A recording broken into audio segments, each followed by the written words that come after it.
Student ভিসায় আমেরিকায় যাওয়া কিন্তু খুব সহজ, খুব বিশেষ করে যারা মেধাবী। আপনি যদি মেধাবী হয়ে থাকেন, আমেরিকায় হাজার হাজার ইউনিভার্সিটি এবং অধিকাংশ ইউনিভার্সিটিতে যেখানে পিএইচডি প্রোগ্রাম আছে সেখানে কিন্তু আপনি একেবারে ফুল স্কলারশিপ নিয়ে যেতে পারবেন। মানে আপনাকে কোনো টিউশন পে করতে হবে না, উল্টো আবার আপনাকে প্রতি বছর প্রায় $20,000 থেকে $30,000 পে করা হবে আপনার লিভিং এক্সপেন্সের জন্য। এবং অনেক পিএইচডি স্টুডেন্ট তার ওয়াইফ নিয়ে যায়, বাচ্চাদের নিয়ে যায়, ফলে তারা খুব সহজে লাইফ লিড করতে পারে। কিন্তু আপনি যদি মাস্টার্স লেভেলে বা আরো স্পেসিফিক ভাবে আপনি যদি আন্ডারগ্রেড লেভেলে যেতে চান, তখন অনেক সময় স্কলারশিপ পাওয়া যায় না, তখন নিজের খরচে পড়তে হবে। তো নিজের খরচে পড়ে আমেরিকা খুব এক্সপেন্সিভ। এটা বাংলাদেশের মধ্যবিত্ত বা নিম্ন মধ্যবিত্ত পরিবারের পক্ষে একেবারে অসম্ভব।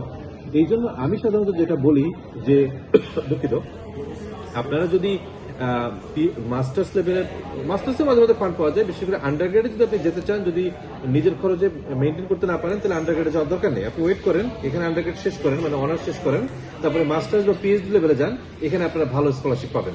স্কলারশিপ যান, তখন আপনারা টাকা পয়সা নিয়ে টেনশন করতে হবে না।